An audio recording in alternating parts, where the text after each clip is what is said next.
I absolutely love this way. I think it makes it so much easier both on me as a teacher, and I think it also makes it easier for the parents.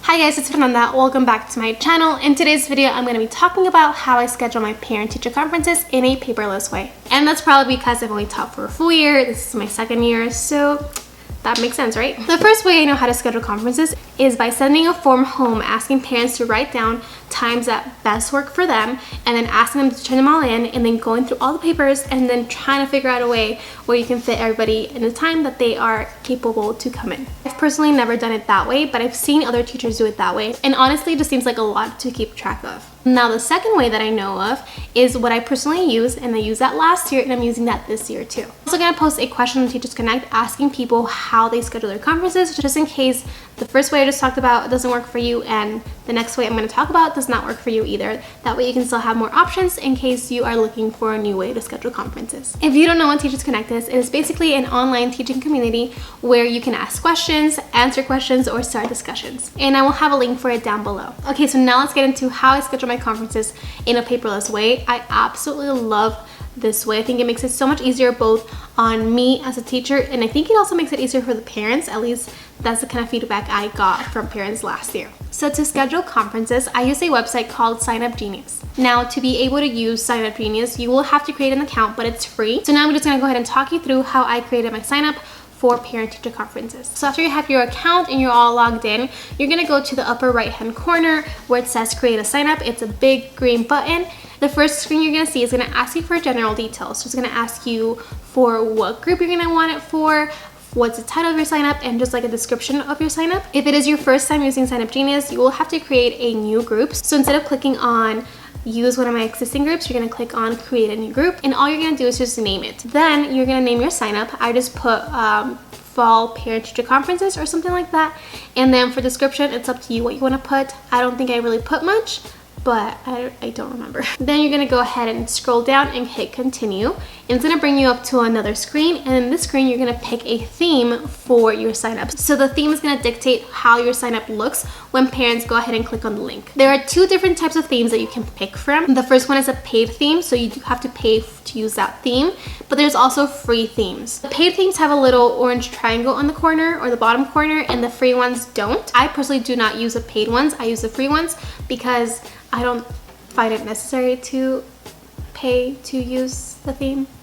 There are tons of themes, but you can also create your own theme. The catch with that, at least the only one that I found when I tried to use it a while ago, is that it has to be approved by Sign Up Genius, and it doesn't go live right away like it would if you used one of their themes. And I think the reason for that is they want to make sure that whatever you put on it, so like a picture or something like that, they want to make sure that it's appropriate and it's not copywritten. So once you pick your theme, you're going to go ahead and click it, and you're gonna hit continue, I believe. Then it's gonna take you to dates and times, and assuming that parent-teacher conferences are gonna be on a span of like 2 to 3 days or something like that, I suggest that you click on the custom option because it's gonna be the easiest way to have your sign up reflect multiple dates and multiple times. Once you hit custom, you're gonna go ahead and scroll down, and it's gonna let you go ahead and add dates and times.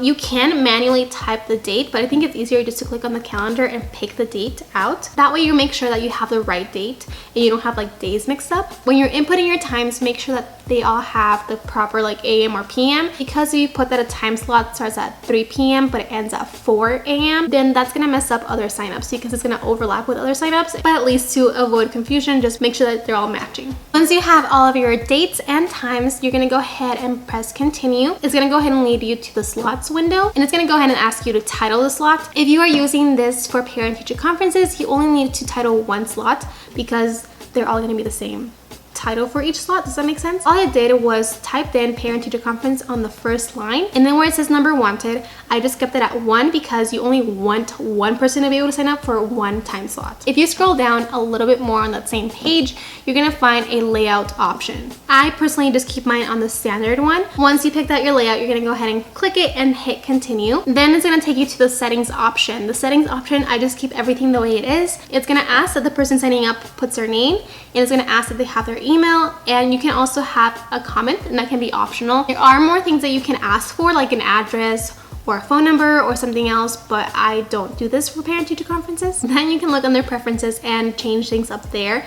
I keep those the way they are. I think that just works for me. But the cool thing about this is that whenever someone signs up, you're gonna get an email telling you who signed up. And then another cool thing about it is that Sign Up Genius will send that person that signed up an email reminding them about their sign up, and you can choose when they get that email, so it can be like a day before, 2 days before. One thing I do change in the settings is I uncheck the box that says allow people to swap their spots, just because I feel like that can get messy, so I just uncheck that. When you hit continue, it's gonna take you to a preview page. So that is what it's gonna look like once it's all published and the emails go out to parents. If you are satisfied with how that looks, you're gonna go ahead and scroll up and click on the button that says proceed to invite and publish. And if you're not satisfied with it, just go ahead and click edit further, and then you can make those changes that you need. If it's your first time using Sign Up Genius, you are gonna have to create a group with all your parents' emails, and all you have to do is hit edit group. Once you press edit group, you're gonna go ahead and click on manually enter emails, and you're gonna enter email and then hit enter, enter email, hit enter, and so on and so forth until you have all of them.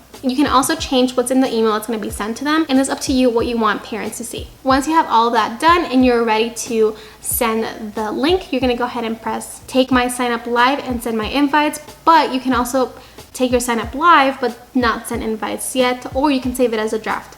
I just send the invites and that's it. It's super easy. It can be a little bit time consuming at first, but once you get the hang of it, it's super easy, and I think it's totally worth it, and it's probably my favorite way to schedule parent-teacher conferences and other things as well. So that is it for today's video. I hope you guys enjoyed it, and if you did, please give this video a thumbs up. Also, let me know in the comments below if you will be using this method to schedule your conferences, or let me know in the comments below or in Teachers Connect how you are gonna schedule conferences. Also, quick update. As you know, I haven't been vlogging because my school has been under renovation since the beginning of the school year, so kids were in my classroom all day long until 5:30, but renovations are pretty much done. I am able to have a little bit time by myself in my classroom, so I have been vlogging this week, and you can expect the classroom vlog this weekend, so just wanted to let you guys know. Okay, so now for real, that is it, and I will see you guys in my next video. Bye.